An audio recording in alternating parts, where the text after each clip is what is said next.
ইয়েমেনের হুথি বিদ্রোহীদের ওপর এবার যৌথভাবে চড়াও হয়েছে ইসরায়েল ও যুক্তরাষ্ট্র। গেল শনিবার রাতে ইসরায়েলের রাজধানী তেল আবিবে প্রজেক্টাইল মিসাইল হামলার জবাবে এবার ইয়েমেনের সানায় হুথি নিয়ন্ত্রিত অঞ্চলের সুনির্দিষ্ট লক্ষ্যবস্তুতে হামলা করেছে মার্কিন প্রতিরক্ষা বিভাগ। যদিও তাদের দাবি, রেডসিতে যুক্তরাষ্ট্রের বাণিজ্যিক ও যুদ্ধজাহাজ লক্ষ্য করে বারবার হামলা করে আসছিল ইরান সমর্থিত এই সশস্ত্র গোষ্ঠীটি। এর আগে গেল বৃহস্পতিবার হুতি নিয়ন্ত্রিত বন্দর ও জ্বালানি উৎপাদন কেন্দ্র লক্ষ্য করে হামলা চালায় ইসরায়েল। জবাবে ১৯ ও ২১ ডিসেম্বর ২ দফায় তেল আবিবে প্রজেক্টাইল মিসাইল হামলা চালায় ইয়েমেনি সশস্ত্র সংগঠনটি। গেল শনিবার ভোররাতে হুথিদের ছোড়া এই প্রজেক্টাইল মিসাইল প্রতিহত করতে ব্যর্থ হয় ইসরায়েলের আকাশ প্রতিরক্ষা ব্যবস্থা। এখনও পর্যন্ত এ হামলা নিয়ে আনুষ্ঠানিক কোনো বিবৃতি দেয়নি তেল আবিব। এমন পরিস্থিতিতে নেতানিয়াহুর সক্ষমতা ও যুদ্ধনীতি নিয়ে জনরোষ বাড়ছে প্রতিনিয়তই। শনিবার সন্ধ্যায় ইসরায়েলি প্রধানমন্ত্রী বেনিয়ামিন নেতানিয়াহুর পদত্যাগের দাবিতে আবারও উত্তাল রাজধানী তেল আবিবের হস্টেস স্কোয়ার। ইসরায়েলি জিম্মিদের দেশে ফিরিয়ে আনতে নেতানিয়াহু প্রশাসন দৃশ্যমান কোনো উদ্যোগ না নেয়ায় ক্ষুব্ধ পরিবারের সদস্যরা। Saturday night, unfortunately, is not different from others.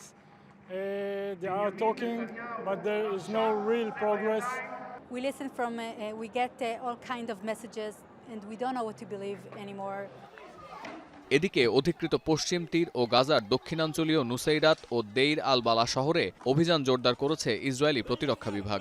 দক্ষিণ গাজার কামাল আদওয়ান হাসপাতাল খালি করার নির্দেশ দেওয়ার পাশাপাশি এর আশেপাশের এলাকার বাসিন্দাদের সরে যেতে বাধ্য করছে ইসরায়েলি সেনারা। অভিযান চলছে জাবালিয়ার আল আদোয়া স্বাস্থ্যকেন্দ্রেও।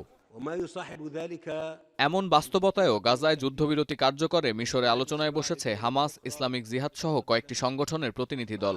ইসরায়েল নতুন করে কোনো শর্ত না দিলে সমঝোতার সম্ভাবনাও দেখছেন প্রতিনিধি দলের সদস্যরা। চলমান ইসরায়েলি আগ্রাসনের প্রতিবাদে বড়দিনের মূল আনুষ্ঠানিকতা ছাড়া সব ধরনের আয়োজন বাতিল করেছে জেরুজালেমের দক্ষিণে অবস্থিত যীশুখ্রিস্টের জন্মস্থান খ্যাত বেথলেহেমের স্থানীয় প্রশাসন। ইসরায়েল অধিকৃত এই পুণ্যভূমির মেয়র বলছেন, ইসরায়েলি আগ্রাসন ও আন্তর্জাতিক মহলের নীরবতার প্রতিবাদে এই সিদ্ধান্ত নেওয়া হয়েছে।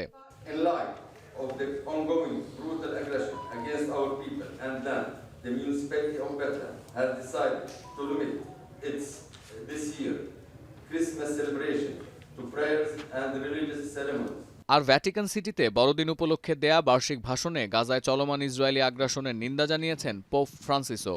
গেল শুক্রবার ইসরায়েলি হামলায় শিশুসহ ২৫ ফিলিস্তিনি নিহতের ঘটনার প্রসঙ্গ টেনে পোপ বলেন, যুদ্ধের দোহাই দিয়ে শিশুদের হত্যা করা পাপ। এই নির্মমতার বিরুদ্ধে ক্যাথলিক খ্রিস্টানদের সোচ্চার হওয়ারও দাবি জানান তিনি।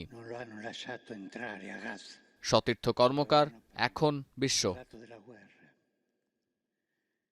মাঠের অলরাউন্ডার আমি, আর ঘরের allrounder Tylox. Tylox toilet cleaner